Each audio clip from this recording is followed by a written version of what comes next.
오늘은 코로나 이후의 뉴 노멀이 무엇을 의미하며 우리는 어떤 변화를 준비해야 하는지 이야기하려고 합니다. 인류는 코비드19 이전에도 4차 산업혁명 또는 디지털 트랜스포메이션이라고 불리우는 엄청난 변화를 경험하고 있었습니다. 인류 전체가 디지털 공간으로 이동하는 혁명적 변화였죠. 그 출발은 바로 스마트폰의 탄생이었습니다. 스마트폰 탄생 이후 불과 10수년 만에 무려 전 세계 인구의 80%가 스마트폰을 쓰게 되었습니다. 그리고 표준 인류가 달라져 버렸죠. 이제 인류는 스마트폰을 마치 신체의 일부처럼 사용하면서 디지털 문명을 적극적으로 사용하는 인간이 표준 인간이 되었습니다. 특히 우리나라는 인구의 98%가 스마트폰을 사용 중입니다. 누가 뭐라고 해도 지구상의 표준 인류는 스마트폰을 인공장기처럼 사용하는 신인류, 바로 포노 사피엔스입니다. 세계 경제도 이러한 변화를 반영하고 있습니다. 시가총액 세계 5대 기업은 애플, MS, 알파벳, 아마존, 페이스북 등 디지털 문명을 창조하고 이끌어가는 플랫폼 기업들이 차지합니다. 자동차 분야 최고 기업도 테슬라입니다. 별명이 제2의 애플, 움직이는 아이폰이라 불리고 CEO인 일론 머스크는 디지털 시대를 대변하는 기업가의 아이콘으로 여겨지고 있습니다. 아시아의 최고 기업은 텐센트와 TSMC가 차지합니다. 최고의 플랫폼과 최고의 반도체 기업이 중요해졌다는 건 그만큼 디지털 문명의 비중이 높아졌다는 것이죠. 저는 코로나 이후의 뉴 노멀을 바라보면서 이들로부터 배울 점을 찾아야 한다고 생각했습니다. 거대한 투자 자본과 개인 투자자들이 매우 소중한 자기의 자산을 이들 기업에 투자하는 것은 미래 성장에 대한 확신이 분명했기 때문이죠. 이들 기업들은 무엇이 다른가, 무엇을 향해 나아가는가 살펴보았습니다. 먼저 가장 다른 것은 그들의 세계관이었습니다. 인류는 생존의 확률을 높이기 위해 디지털 플랫폼으로 이동해버렸습니다. 스마트폰 사용의 경험이 인류를 새로운 대륙으로 유혹했을 뿐 아니라 코로나라는 무서운 전염병이 심지어 강제로 인류를 신대륙으로 데려가 버렸죠. 그리고 그 선택은 이제 새로운 노멀이 되었습니다. 그래서 우리는 새로운 세상에 대해 더 잘 알아야 합니다. 뉴 노멀은 디지털 신세계입니다. 이제 우리는 여기서 달라진 생활 방식, 달라진 교육, 달라진 표준, 달라진 일상의 용어들을 열심히 스스로 학습해야 합니다. 이제 인류는 디지털 신대륙으로 세계관을 바꿔야 합니다. 콜럼버스가 아메리카 신대륙을 발견하기 전까지 유럽은 세계를 지배할 수 없었습니다. 인구와 땅덩어리의 크기가 국력을 결정한 시대에 제한적인 유럽 국가들은 힘을 축적할 수 없었죠. 그러나 아메리카 대륙 발견 이후 식민지 개척이 보편화되면서 영국, 프랑스, 스페인 등 작았던 나라들이 엄청난 국력을 축적할 수 있게 됩니다. 그리고 그 축적된 힘이 결국 1차 산업혁명으로 이어지고 세계를 유럽의 문명으로 통일하는 세계화까지 이루게 되었죠. 그때 그 표준 문명의 변화에 제대로 적응하지 못했던 조선은 멸망했고 잘 적응했던 일본은 아시아의 패권 국가가 되었습니다. 역사는 새로운 표준 문명을 얼마나 빨리 잘 배워야 하는지 알려줍니다.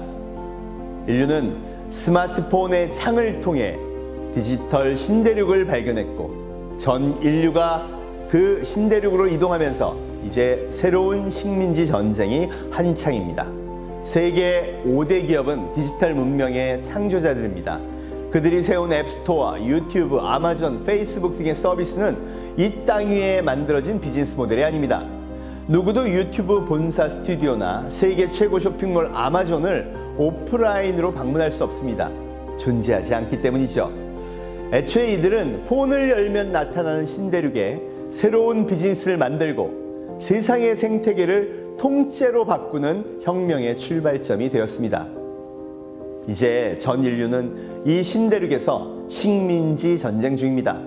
가장 앞서가는 미국과 중국의 대립이 그 양상을 제대로 보여줍니다.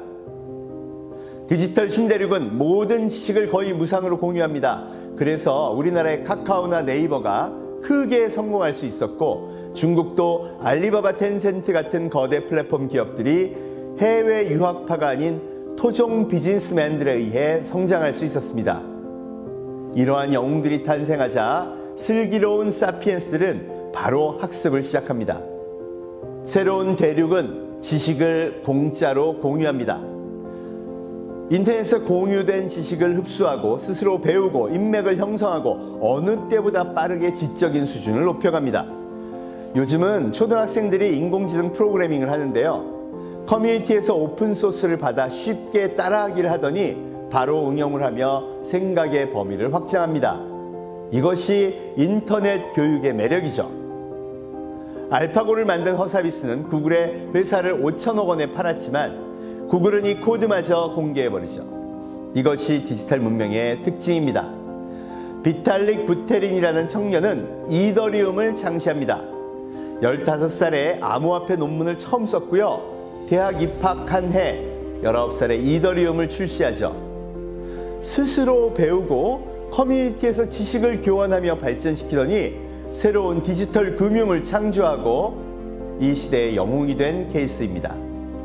이제 이렇게 스스로 학습하고 지식을 편집해 새로운 것을 창조하는 인재들이 어마어마하게 많아졌고 어느 국가나 이러한 인재 육성이 절실한 시대입니다.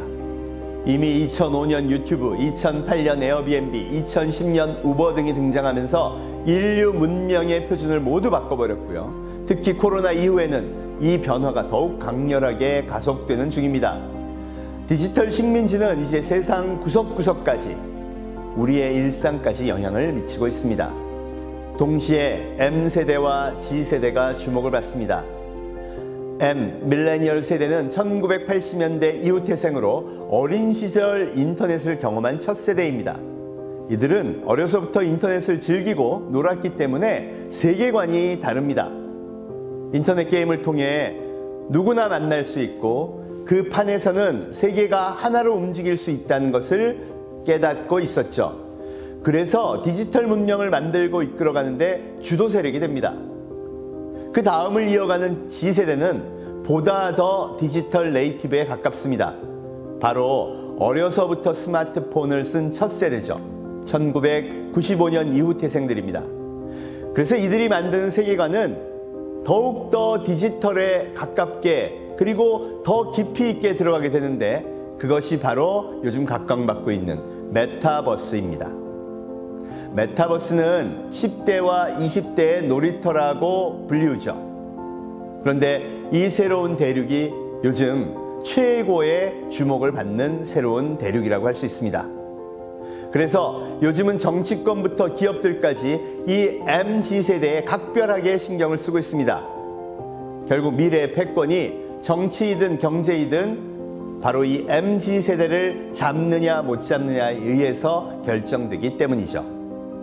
G세대의 놀이터 메타버스는 그런 의미에서 매우 중요합니다. 코로나 이후 G세대는 확실하게 메타버스의 세계로 이주했습니다. 메타버스는 초월이라는 뜻의 메타와 유니버스의 버스를 합친 용어로 가상현실과 실제 현실이 섞여서 인지되는 G세대의 세계관을 의미합니다.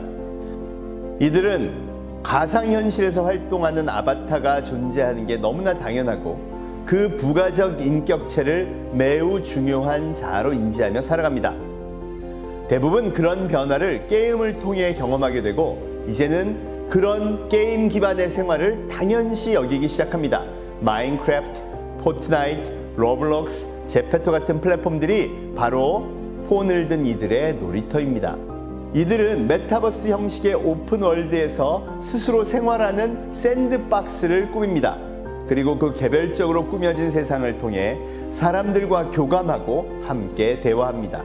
특히 로블록스는 게임 개발 툴을 제공하여 사람들이 게임을 만들어 돈을 벌 수 있는 환경을 제공했는데 이미 수백만 명의 개발자들이 몰려들어 5천만 개 이상의 게임을 개발해냈고 많은 수익을 창출하고 있습니다. 이미 수만 명 이상의 개발자들은 이곳을 자기의 자발적 직장으로 삼고 있습니다. 매일 출근하는 것이죠. 이러면서 새로운 생태계도 자연스럽게 형성됩니다. 디지털 아이템의 거래를 위해 블록체인을 활용한 디지털 아이템 등기소가 등장합니다. 이것이 바로 지금 핫하다는 NFT, Non-Fungible 토큰입니다. NFT를 통해 나의 상품, 나의 디지털 아이템을 인터넷에 등재를 하게 됩니다. 그럼 그 소유권을 언제든지 보장받을 수 있고 그래서 거래가 가능해지는 것이죠. 이미 미술계에서는 작가가 디지털 그림을 그려 NFT에 등록하고 판매하는 것은 물론이고요. 소더비 크리스티 같은 미술품 경매센터까지 메타버스 안에 차려졌습니다. 소더비 크리스티는 이 비즈니스가 앞으로 확대될 것을 예상하고 NFT로 등록된 디지털 아이템의 거래를 이더리움이라는 암호화폐로 하겠다고 공식적으로 발표까지 했죠. 즉, 미술품 경매라는 새로운 시장이 메타버스라는 신대륙에 잘 안착했고 이제는 많은 아티스트들이 참여하면서 새로운 시장을 디지털 신대륙에 만들었다는 것입니다. 페이스북이나 MS 같은 세계 2위와 5위의 거대 플랫폼도 메타버스에 대한 메이저 투자를 발표합니다. 이들처럼 빅데이터가 풍부한 기업들이 투자를 시작한 것은 그만큼 인류의 선택이 분명해졌다는 것이죠.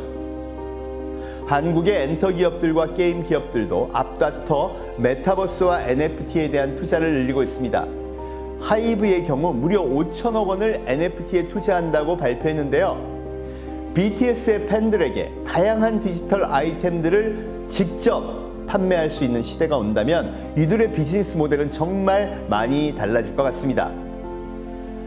10대 아이들이 로블록스나 제페토라는 공간 위에 자기만의 샌드박스, 즉 집을 짓고 거기에 각종 디지털 아이템을 담아 꾸미기 시작한다면 이들의 판매, 중고, 거래, 전시까지 모든 새로운 가능성이 열린다고 할 수 있겠죠. 이것이 바로 메타버스 세계에 거는 기대입니다. 우리가 코로나를 통해서 얻은 교훈은 명확합니다.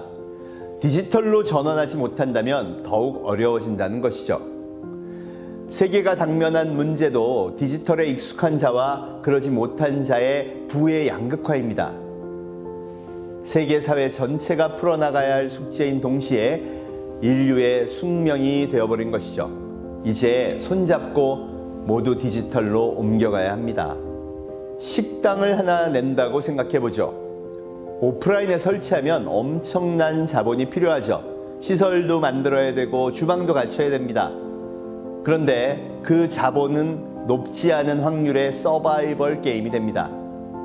한국에서는 일반적으로 5천만 원 이상의 초기 자본이 필요한 것으로 알려져 있죠. 반면 디지털로 표준을 바꾸면 여러 기회가 있습니다. 우선 와디즈라는 크라우드 펀딩을 이용하면 사전에 성공적으로 매출을 올릴 수도 있고 사업 자금을 모을 수도 있습니다.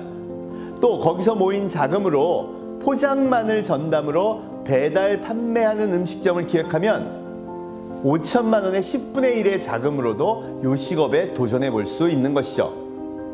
먼저 공유 주방을 이용하고요. 디지털 쇼핑몰을 만듭니다.